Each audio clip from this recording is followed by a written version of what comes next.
मजाक कर रहा हूँ।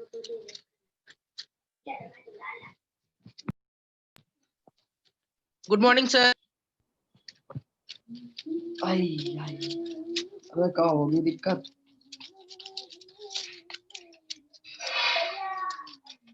भैया मैं कि ना चले हॉटस्पॉट मोड लगा के दोबारा ऑन कर दे। हैं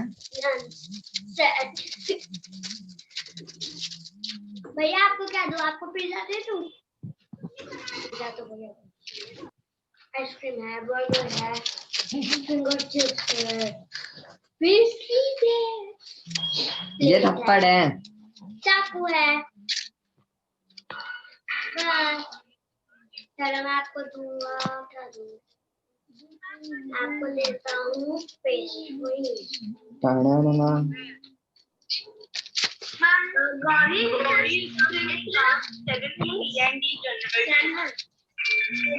yes.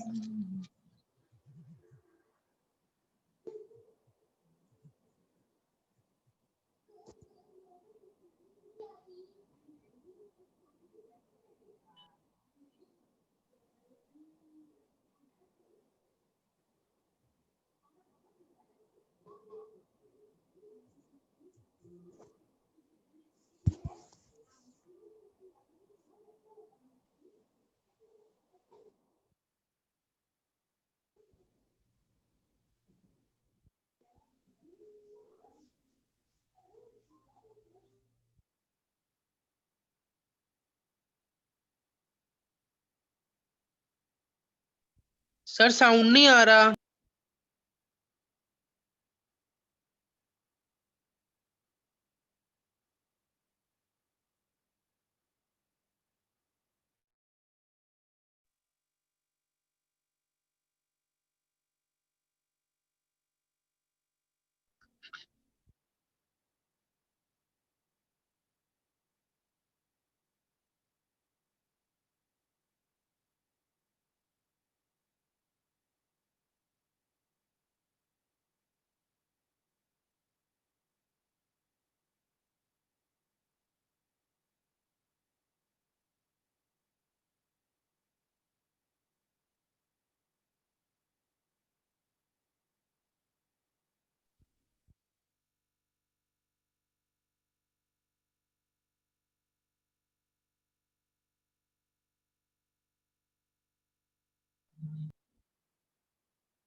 पूछिए, अब जा रही होगी। आ रही है आवाज अब? हाँ सर अब आ रही है सर। Yes sir. ठीक, बेटा बुलाना। क्या? ईयरफोन लगना है, फिर कर देंगे। जोड़ के सिखाएंगे। चलो ठीक है, छोड़ दो। चलिए, हमने देखा था party is interested in financial statement. Parties interested in financial statements.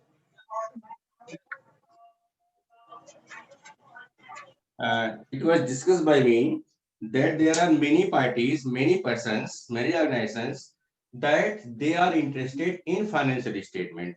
As we know that financial statements are published statements. Any published statements can be seen by anyone. जैसे अगर किसी कंपनी का फाइनेंशियल स्टेटमेंट हो तो क्या केवल company वाले उसको सी कर सकते, देख सकते? नहीं।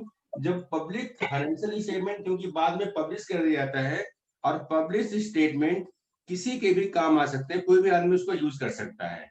तो मैंने बताया था आपसे कि देयर आर मेनी पार्टीज। जैसे मैंने बताया था आपसे कि the most interested party is government, है ना? सबसे इंपॉर्टेंट है। पहले मान लिया हमने लिया गवर्नमेंट, ये इंटरेस्टेड होती है। While government is interested in financial statements of any organisations. Paper आप पढ़ते हैं, पेपर में दिखता होगा बहुत सारी कंपनियों के फाइनेंशियल स्टेटमेंट बने रहते हैं। प्रॉफिट लॉस अकाउंट बना हुआ है, इसके अलावा फंड्स फ्लो स्टेटमेंट बना रहता है, फिर वहां पे बैलेंस शीट बनी रहती है। तो वो जो पेपर में पब्लिश होता है उसको ही हम लोग पढ़ के अपने निर्णय लेते हैं। अगर मान लीजिए हमको किसी कंपनी में फंड शेयर खरीदना है, तो हम क्या करते हैं, कंपनी के जैसे शेयर जब इश्यू होते हैं, उनका प्रॉस्पेक्टस इश्यू होगा पहले, उसी प्रॉस्पेक्टस में ये सारी चीजें वहां पे दी रहती हैं, उसके आधार पर हम निर्णय ले पाते हैं कि हमें वहां इन्वेस्ट करना अथवा इन्वेस्ट नहीं करना है। अगर आपको फाइनेंशियल स्टेटमेंट पढ़ाया जाता है तो गवर्नमेंट इसलिए इंटरेस्टेड होती है क्योंकि गवर्नमेंट एक ऐसी अथॉरिटी है जो हम पे टैक्स लेवी करती है। ठीक, तो टैक्स लेवी करने वाला क्या चाहेगा, उसके पास फाइनेंशियल स्टेटमेंट जाए और वो फाइनेंशियल स्टेटमेंट देखने के पश्चात जो आपने टैक्स पे किया है वो टैक्स आपने सही पे किया अथवा नहीं पे किया हुआ है। इसके अलावा गवर्नमेंट इसलिए इंटरेस्टेड भी होती है कि गवर्नमेंट को ये मालूम पड़ जाए कि जो कंपनियां स्थापित की जा रही हैं उस कंपनियों की जो सोशल रिस्पॉन्सिबिलिटीज हैं वो कंपनियां उसे पूरा कर रही हैं अथवा नहीं कर रही हैं। जैसे आप देखिए कि बहुत सारी पब्लिक इंटरप्राइजेस हमारे भारतवर्ष में स्टैब्लिश की गई थी, जिसको आपने पब्लिक इंटरप्राइजेस भारतवर्ष में स्टैब्लिश की गई हैं। लाइक हमारे BHEL है, या जो बड़ी बड़ी कंपनियां हैं जो पब्लिक वेलफेयर में काम करती हैं उनको पब्लिक इंटरप्राइजेस देते हैं। तो ये पब्लिक इंटरप्राइजेस जब भारतवर्ष में आजादी के पश्चात बनाई गई, लगाई गई, टाटा इंडस्ट्री, ऐसे ही बहुत सारी इंडस्ट्री बड़ी मशीनों की थी, ऐसे ही पावर प्रोजेक्ट लगाया गया, भारतवर्ष की सरकार ने खुद से लगाया था, तो उसका काम जो पब्लिक इंटरप्राइज कहलाती है वो, और उनका काम क्या होता है कि ये पब्लिक इंटरेस्ट में काम करेंगे, और ये पब्लिक इंटरेस्ट में काम करने के पश्चात सरकारें देखती हैं कि उनकी एबिलिटी क्या है, जो जिस कारण से उसको लगाया गया है क्या उनके लगाने के जो उद्देश्य थे वो प्राप्त हो रहे हैं अथवा नहीं प्राप्त कर रहे हैं। तो ऐसे ही मैंने बताया कि गवर्नमेंट हो गया, टैक्स कंसल्टेंट्स हो गए, गवर्नमेंट इंस्टीट्यूशंस हो गए, नॉन गवर्नमेंट इंस्टीट्यूशंस हो गए, ये सारे के सारे इसको यूज करते हैं। ऐसे ही हम कंज्यूमर्स भी इसको यूज करते हैं, कंज्यूमर्स भी इसमें इंटरेस्ट रहता है। मैंने फिर बताया था कंज्यूमर्स होते हैं इंटरेस्टेड, फिर मैं बताया था आपसे कि एम्प्लॉइज इंटरेस्टेड होते हैं। अब इन सब का इंटरेस्ट का कारण होता है, अगर एम्प्लॉय इंटरेस्ट लेता है तो उसका कारण कुछ होता है, कंज्यूमर इंटरेस्ट लेता है उसका कारण कुछ होता है, गवर्नमेंट इंटरेस्ट लेती है उसका कारण कुछ होता है। इस तरह से आप कह सकते हो कि जो पार्टीज इंटरेस्टेड होती है फाइनेंशियल में, उनके इंटरेस्ट लेने का कुछ ना कुछ कारण अवश्य होता है, बिना कारण फाइनेंशियल स्टेटमेंट में इंटरेस्ट नहीं लेगा। मेंबर्स ऑफ लेजिस्लेटिव असेंबलीज हो सकते हैं, प्रोफेशनल सोसाइटीज हो सकती हैं, चैम्बर ऑफ कॉमर्स है, इंडस्ट्रीज है, इसके अलावा अकाउंटिंग एसोसिएशन है, एम्प्लॉयज एसोसिएशन है, तो ये सारे लोग इसमें इंटरेस्टेड होते हैं। इसके अलावा इसमें मैनेजमेंट भी इंटरेस्टेड होता है, मैंने बताया था मैनेजमेंट होता है इंटरेस्टेड, ट्रेड यूनियंस भी इसमें इंटरेस्टेड होते हैं।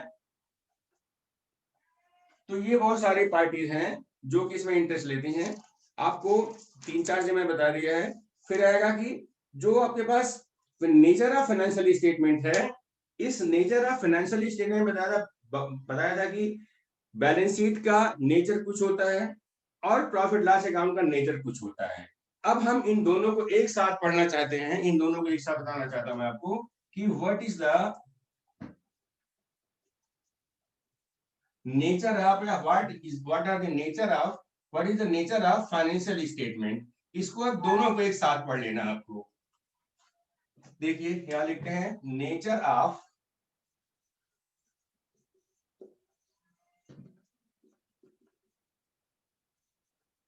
Financial statements.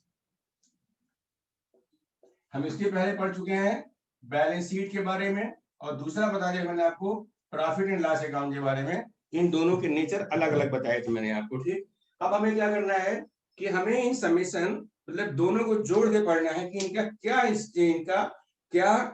नेचर होता है। जैसे कि पहले बताया जा चुका आपको कि financial statements are prepare for the purpose of disclosing the financial position of business concern at a point of time and also operating results during the period under review। हम फाइनेंशियल पोजीशन को इन दो कारणों से prepare करते हैं। एक तो operating result क्या हुआ एक निश्चित समय की अवधि में, और दूसरा financial position of the concern जानने के लिए हम उसको तैयार करते हैं। तो thus these are in one sense the periodical reports about the progress made by the management of the business concern, investors, creditors, and even a layman consider the value shown in the financial statement. The figures that are shown in the financial statements are used by many persons. Layman can also use these statements to draw some facts about the company or about the organization. तो क्या होता है कि जब हम इस statement को तैयार करते हैं, इसको यूज करने वाले बहुत सारे लोग होते हैं। इनमें जो वैल्यू शो की जाती है वो वैल्यू होगी हर आदमी के लिए बराबर मानी जाएगी। हर आदमी अपने हिसाब से उसको तय करेगा इसकी वैल्यू क्या है क्या नहीं है। लिखी कुछ भी रहेगी लेकिन वैल्यू तय करने के लिए हर व्यक्ति अपने आप स्वतंत्र है कि हमें क्या सोचना है, उसके बारे में क्या समझना है। तो इस तरह से nature and absolute exactness of the data shown in the financial statements are greatly affected by facts. There are some facts. By all these facts, the value of the data that is given in financial statements are affected by some facts. पहला fact क्या है? पहला fact है ये recorded fact है। Recorded fact, इसके द्वारा हमारे जो फाइनेंशियल स्टेटमेंट्स होते हैं इनकी वैल्यूज को आदमी अलग अलग डिसाइड करता है। जैसे देखिए एग्जांपल देता हूं आपको, मान लीजिए आपने एक प्रॉफिट लॉस अकाउंट तैयार किया और इस प्रॉफिट एंड लॉस अकाउंट में यहां लिखा हुआ है नेट प्रॉफिट, यहां लिखा होता है ट्रांसफर टू कैपिटल अकाउंट। मान लीजिए उसका अमाउंट यहां लिखा हुआ है 1 लाख रुपया लिखा हुआ है नेट प्रॉफिट। ठीक है सर, दिखाई नहीं दे रहा। दिखाई नहीं दे रहा है सर, देखना आप दिख रहा है, ऊपर कर दें इसको और सर वो जो लाइट पड़ रही है सर ना, वो लाइट सर आ रही है, व्हाइट बोर्ड पे लाइट बंद कर दें। अभी खड़े हो जाए। अब आ रही? नहीं सर, जो उसकी आ रही है आपके। सर खिड़की की साइड से। अच्छा पर्दे डालो उस पे।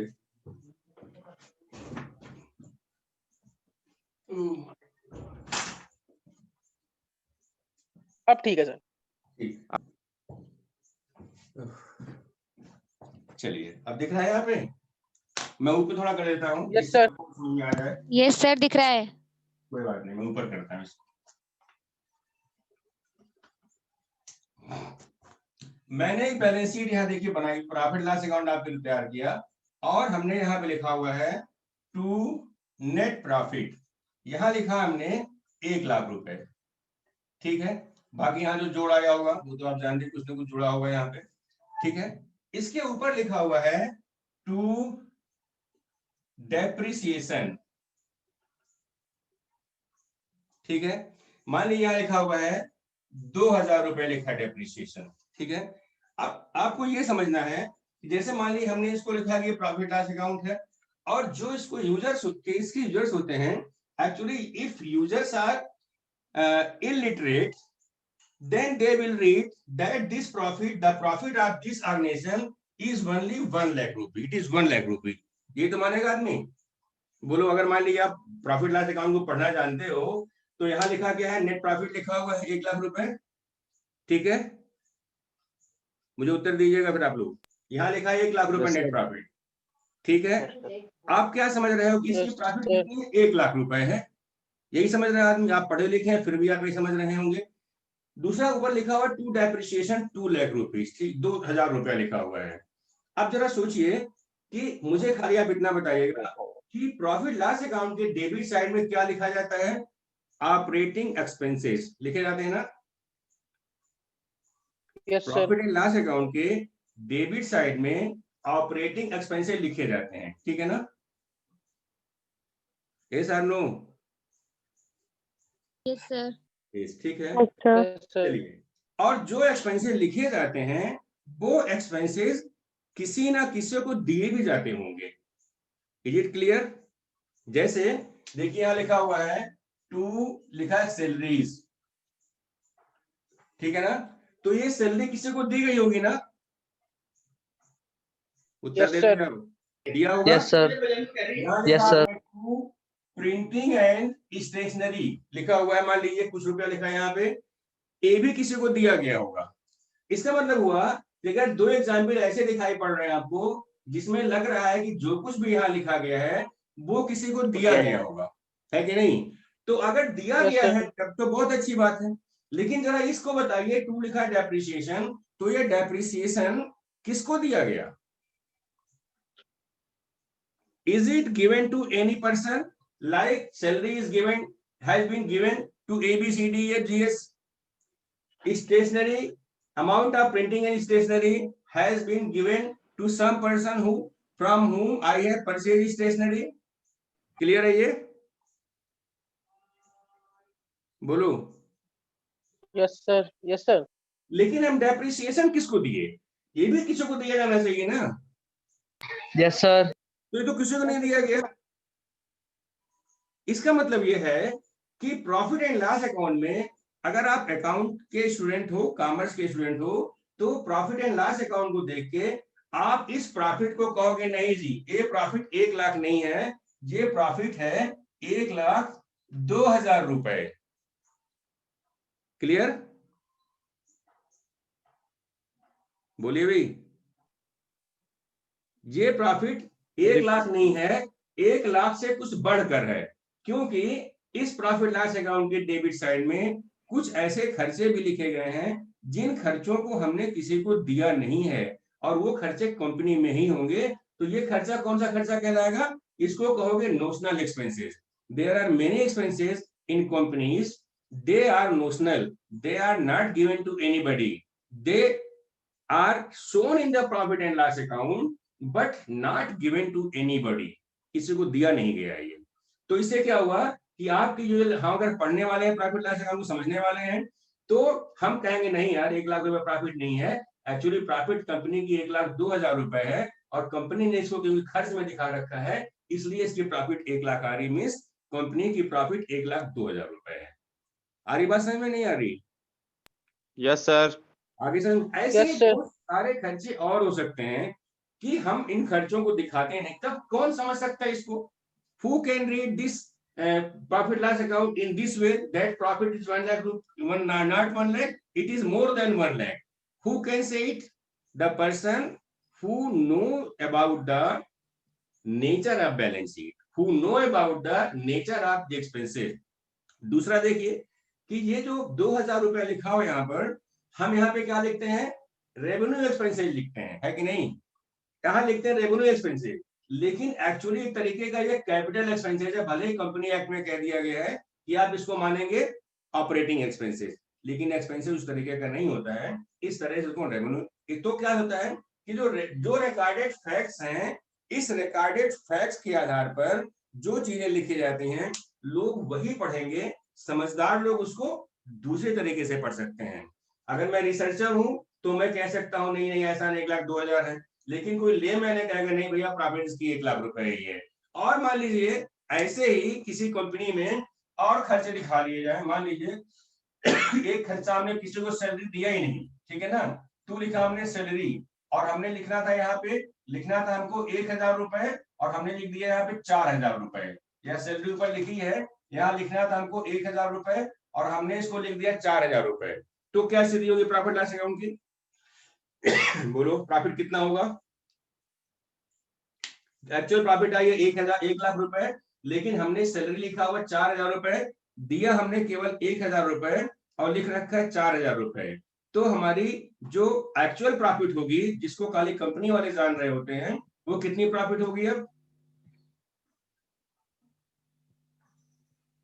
बोलिए। सर वो 3,000 रुपए और बढ़ जाएगी। मतलब क्या हुआ कि 3,000 जो एक्स्ट्रा लिख दिया, क्या वो भी बढ़ेगा प्रॉफिट में? 2,000 हमारे सामने लिखा डेप्रिसिएशन, ये भी बढ़ेगा प्रॉफिट में। तो एक समझदार व्यक्ति जो इसकी चीट फाड़ कर सकता है प्रॉफिट लॉस अकाउंट और बैलेंस शीट की, वो इसके एक्चुअल फिगर को निकाल सकता है। तो जो रिकॉर्डेड फैक्ट्स होते हैं, ये recorded facts render to the following nature of financial statements. मैं I am giving some summary कि कौन कौन सी data used in financial statement are taken from the accounting records which are themselves historical in nature। तो जो हम data ले रहे हैं वो डेटा कौन से हैं? जो डेटा हमने पहले से यूज किया हुआ था, जिसको हमने खर्च किया था, हिस्टोरिकल नेचर उसका है, उसको हमने यहाँ पे लिखा हुआ होता है। दूसरा है इस तरह के जो फैक्ट्स हैं, fish can be recorded but actually are not recorded in the accounting books, are not disclosed by financial statements, irrespective of their significance. महत्ता होने के बावजूद भी कई बार हमको रिकॉर्ड करते हैं और कई बार रिकॉर्ड नहीं करते हैं। तो अगला है fish can not be recorded as also not disclosed by the financial statement. कुछ ऐसे होते हैं जिनको हम रिकॉर्ड नहीं करते हैं और उनको फाइनेंशियल स्टेटमेंट्स के द्वारा डिस्क्लोज नहीं कर सकते हैं। तो ये रिकॉर्डेड फैक्ट्स होते हैं। With the help of these recorded facts the person who are users can make assertions with the statement for their own purposes। अपने अपने उद्देश्यों के लिए जो उसके यूजर्स होते हैं उन डेटा का प्रयोग करते हैं। Therefore, this financial statement are known as the recorded facts। ठीक है। दूसरा है कि अकाउंटिंग कन्वेंशंस। देखिए पहला क्या हुआ, एक में लिखा था यहाँ पे रिकॉर्डेड फैक्ट्स, और दूसरा लिख रहा हूं मैं इसमें कि इसके जो साथ चलते हैं वो होते हैं अकाउंटिंग कन्वेंशंस।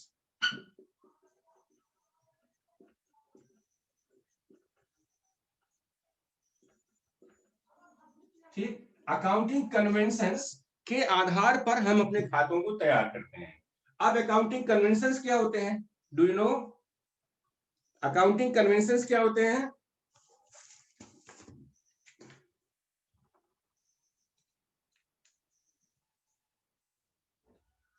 बोलिए, अकाउंटिंग कन्वेंशंस क्या कहलाते हैं?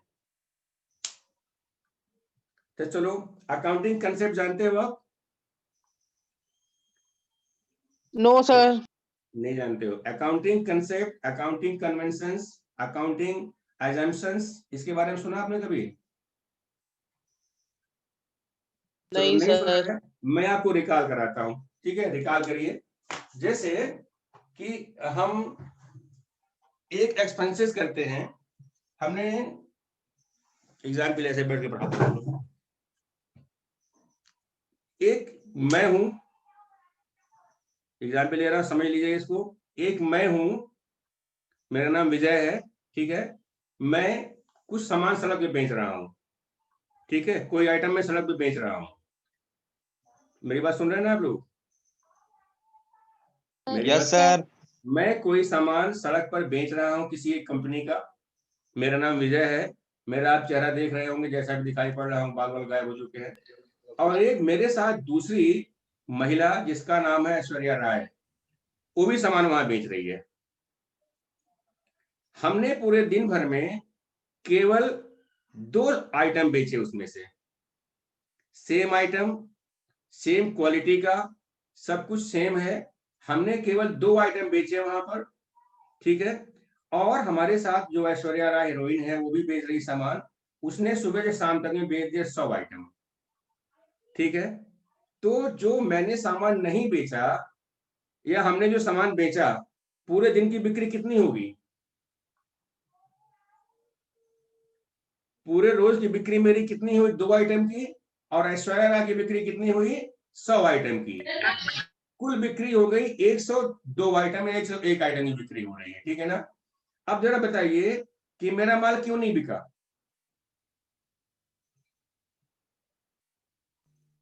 सेम क्वालिटी का माल था, सेम माल था। मेरा माल मेरे सामने बगल में बैठ के बेच रही है, उसने बेचा 100 आइटम और हमने बेचा 1 आइटम। तो मेरा माल क्यों नहीं बिका? और ऐश्वर्या राय के माल इतने सारे बिक गए, 100 आइटम बेच दिया उसने। Publicity sir, publicity. सर वो Aishwarya Rai.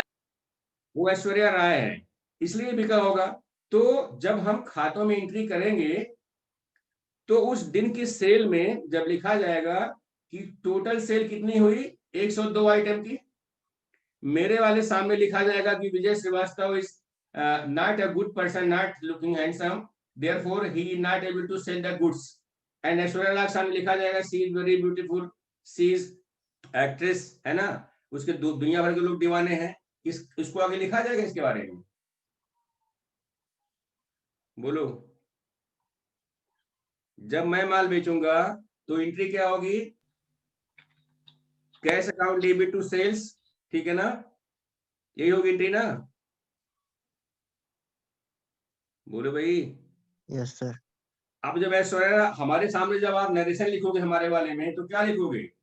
Goods sold by Vijay Prakash Srivastava 1 unit, and Srivastava is not able to sell the goods because he is not so cute. Aishwarya Rai ने जब बेचा तो आपने नरेशन क्या कर लिखना होगा? क्या cash account debit to sales account, Aishwarya sold goods 100 units because of her beauty. ये लिखा जाएगा वहां? No, sir. नहीं लिखा जाएगा। क्यों लिखा जाएगा?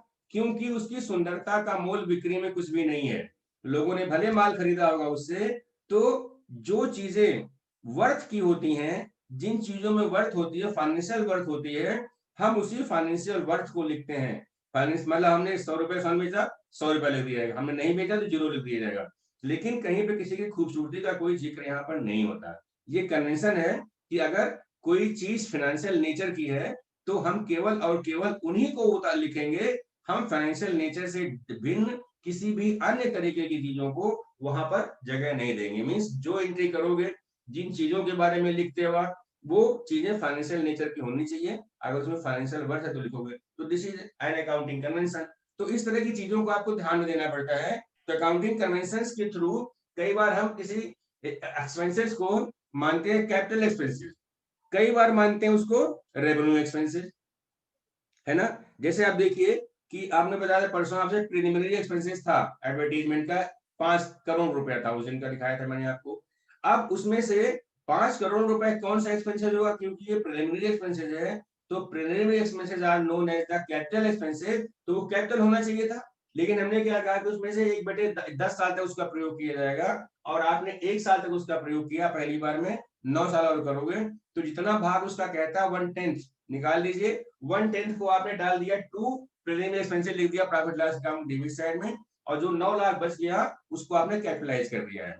तो देखिए कि आपका खर्च तो खर्च होता है, लेकिन खर्च के सामने एक कन्वेंशन काम कर रहा है कि हम कुछ भाग को कैपिटलाइज कर रहे हैं और कुछ है तो कैपिटल एक्सपेंसेस, लेकिन हम कुछ भाग को कैपिटलाइज कर रहे हैं और कुछ भाग को रेवेन्यू एक्सपेंसेस मान ले रहे हैं।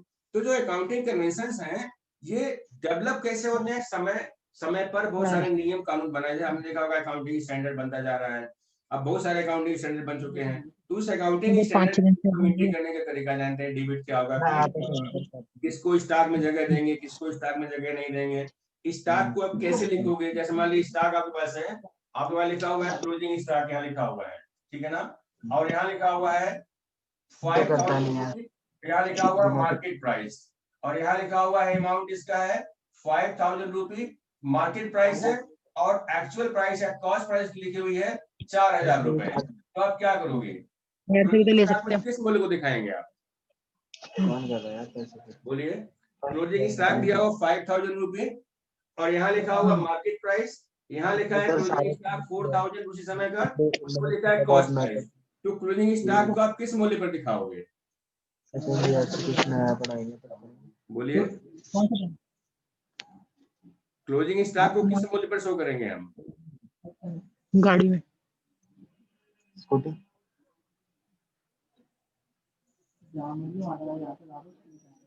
क्लोजिंग स्टॉक को किस मूल्य पर शो करना हमको? मार्केट प्राइस पर या कॉस्ट प्राइस पर?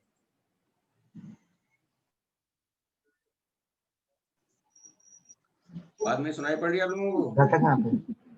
नहीं है तो सर स्पीकर ऑफ करवा दो। भाई ऐसे लोग जो अपने बिजनेस भी कर रहे हैं घर में बैठ के, या फिर दुनिया भर का काम कर रहे हैं, और माइक तो आप कर दीजिए। नहीं पढ़ना आप छोड़ दीजिए, क्लास जरूरी थोड़ी है। चलो मैं कह रहा हूं कि क्लोजिंग स्टॉक लिखा हुआ है यहाँ पे, मेरी आवाज आ रही है? Yes sir. Yes sir.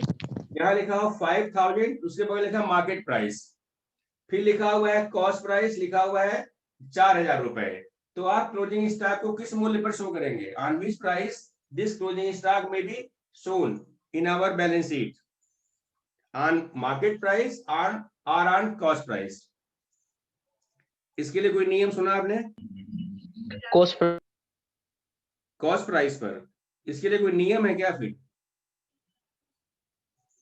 इसके लिए नियम है मार्केट प्राइस और cost price which ever is less, उस पे आप इसको शो करोगे तो ये 5,000 पे नहीं शो होगा, ये केवल 4,000 रुपये शो किया जाएगा, ठीक है ना। इसलिए बहुत सारे अकाउंटिंग कन्वेंशंस हैं जो हमारे खाते को प्रभावित करते हैं। उनके कन्वेंशंस को समझने वाला व्यक्ति अपने हिसाब से प्रॉफिट लॉस को डील करेगा, और जो नहीं जानता है वो केवल और केवल इसी नेट प्रॉफिट को देखेगा कि हाँ जी प्रॉफिट कंपनी में हो रही है, तो उसकी चीट फाड़ है, उसको ऑपरेशन नहीं कर पाएगा profit as a financial statement का। देयरफॉर कहते हैं कि ये जो अकाउंटिंग कन्वेंशंस हैं, ये अकाउंटिंग कन्वेंशंस भी हमारे फाइनेंशियल स्टेटमेंट को प्रभावित करते हैं, ठीक है। तीसरा है postulates, third one is postulates.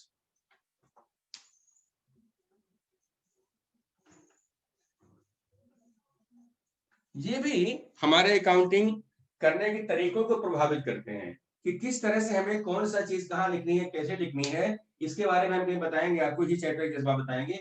तो पोस्टुलेट्स जो भी होते हैं, ये accounting always take some facts and accepted are postulates. Accounting में कुछ सम पोस्टुलेट्स होते हैं जिसको एक्सेप्ट कर लिया गया पहले से ही। अब ये एक्सेप्टेड पोस्टुलेट्स क्या होते हैं, इसके बारे में नियम है, एक्चुअली नियम है, कानून है, सिद्धांत है अकाउंटिंग का, उसके आधार पर खाते हम बनाते हैं, ठीक। तो अगर जो खाते हम तैयार करते हैं, इसके लिए जो फैक्ट्स रेंडर करे जाएंगे उसमें होगा कौन सी वैल्यू शो करी जानी है, रुपए में वैल्यू शो करी जानी है, किसमें शो करी जानी है, डेटा जो डिस्क्लोज किया जाए फाइनेंशियल अकाउंट स्टेटमेंट से वो यूजफुल हो और मीनिंगफुल हो, जिससे कि कंसर्न सर्वाइव कर सके, तो उन हम पोस्टुलेट्स को यहाँ पर प्रयोग करते हैं। इसके अलावा चौथा है पर्सनल जजमेंट भी इसको प्रभावित करता है। पर्सनल जजमेंट ये भी हमारे खातों को प्रभावित करते हैं। नेक्स्ट बहुत सारी चीजें और भी हो सकती हैं, तो आप ये समझ लीजिएगा कि हमारे पास जो फाइनेंशियल स्टेटमेंट को प्रभावित करने वाली चीजें हैं वो हो गया recorded facts, accounting convention, postulates and personal judgements. इसके द्वारा अगर हम इसके बारे में जानकारी रखते हैं इन चीजों के बारे में, तो हम अकाउंट्स को या फाइनेंशियल स्टेटमेंट को पढ़ने में कामयाब हो सकते हैं, उसके बारे में उसकी कमियां जान सकते हैं, उसकी अच्छाइयां जान सकते हैं, और इसी तरीके से हम जब जानते हैं तो हम इसका प्रयोग अपने हिसाब से कर पाते हैं। This is all about nature of the financial statement. अब हम थोड़ा सा कल पढ़ेंगे लिमिटेशन क्या इसकी होती है, फाइनेंशियल स्टेटमेंट की लिमिट्स क्या होती हैं, इसको कैसे यूज करते हैं। लिमिट्स में कुछ भी नहीं है, इसमें बहुत सारी लिमिट्स हैं। जनरली कुछ लिमिट्स ऐसी हैं जिसको कि हम थोड़ा सा बता भी सकते हैं, टाइम बचा हुआ है। जैसे the information furnished by the financial statements are not precise, है ना। लिमिटेशन में लिख सकते हो कि ये जो स्टेटमेंट दिए जाते हैं फाइनेंशियल स्टेटमेंट में चीजें लिखी रहती हैं वो प्रिसाइज नहीं होती हैं, since the construction of these statements is based on practical methods and rules used and propounded on the basis of experience of several years. ये सालों साल की मेहनत के पश्चात इसको लोग बनाते हैं, करते हैं, उसके हिसाब से काम चलता है। तो इसलिए कहते हैं therefore the informations emanating from them cannot be precisely measured। दूसरा इसका है financial statement don't discuss the correct financial position. जैसे मैंने यहाँ दिखाया आपको, ये करेक्ट फाइनेंशियल पोजीशन को शो नहीं कर रहा है। अब हमारी ये प्रॉफिट यहाँ पे 1 लाख दिखाई पड़ रही है, जबकि एक्चुअल प्रॉफिट क्या होगी देखा जाए तो 1,02,000 होगी। यही प्रॉफिट हमारी प्रॉफिट लॉस अकाउंट की जाएगी, बैलेंस शीट में चली जाती है। तो इस तरह से कह सकते हो कि फाइनेंशियल पोजीशन सही नहीं शो करता है। इसके अलावा बैलेंस शीट जो आपकी है to be static named as a static document, ये स्टैटिक डॉक्यूमेंट होता है and it reflects the position of the concern at a moment of time. किसी समय के निश्चित समय पर उसके पोजीशन को शो करता है, इसलिए आगे पीछे की कोई बस चीजों को शो नहीं करता है, इसलिए कहते हैं इसकी लिमिट है। चौथा है कि profit disclose by the profit and loss account is also not a real profit. मैंने दिखाया था आपसे यहाँ पे कि ये जो 1 लाख की प्रॉफिट है this is not real profit, real profit is 1,02,000 rupee. Therefore ये कह सकते हो कि जो प्रॉफिट लॉस डेबिट करता प्रॉफिट लॉस अकाउंट वो हमेशा सही नहीं होता है। इसके अलावा है जो फाइनेंशियल स्टेटमेंट में डेटा कंटेन किए जाते हैं वो डम्ब होते हैं, डम्ब मतलब बहरे होते हैं, सुनते नहीं है। तो डम्ब डेटा लेकर के ये बोलते तो है नहीं, जब ये डम्ब है तो जाहिर सी बात है कि हमें इनसे इन्हें बुलवाना पड़ता है। तो क्योंकि जो चीजें हमको आगे सामने बोलती हुई होंगी वो अपनी व्यथा कथा खुद कह सकती है, क्योंकि ये डम्ब होते हैं, इसलिए इनके थ्रू जो निकाला जाएगा एजर्शन या जिसका उपसंहार या कंक्लूजन निकाला जाएगा वो हमारे निर्णय को भी अफेक्ट कर सकता है। इसके अलावा information conveyed bye these statements may not be comparable on accounts of difference between dates. अगर डेट का डिफरेंसेस है तो हमें इसको कंपेयर करने में आसानी नहीं होती है, मुश्किल हो जाती है। और अगला लास्ट कह सकते हैं उसका लिमिटेशन में, financial statements fail to depict one at the most valuable assets and that asset is the value of the man. इसमें मनुष्यों को कोई जगह नहीं दिया गया, जो ह्यूमन रिसोर्सेज है बैलेंस शीट में या प्रॉफिट लॉस अकाउंट में उसको कोई महत्ता नहीं दी गई है। इसलिए कहते हैं कि जो हमारा फाइनेंशियल स्टेटमेंट है इसमें थोड़ी बहुत सारी कमियां होती हैं, उन कमियों को रिमूव कर लीजिए, पढ़ना सीख लीजिए, अपने आप इसको कैसे क्या डिपिक्ट कर रहा है एक्चुअली समझ में आपको आने लगेगा। ठीक, तो this is all about the nature of the financial statements, जिसमें आपने बहुत सारी चीजें पढ़ ली है। इसको बुक्स में देखिएगा, अगर समझ में आता है ठीक है, नहीं आएगा और नोट्स जरूर बनाइएगा, क्योंकि हर हफ्ते आपको असाइनमेंट जमा करना होगा। ठीक है, बारी बात समझ मेरी? Hello, yes sir. ठीक है, तो आप नए इसको तैयार करिएगा नोट्स के रूप में, एग्जाम में भी इसका आता है। ठीक है, हम लोग फिर कल पढ़ेंगे। Okay, thanks all of you, bye bye, have a nice day. Thank you, sir. Goodbye. Rishabh भैया आ sir. गए? Thank you. ऋषभ भैया आ गए?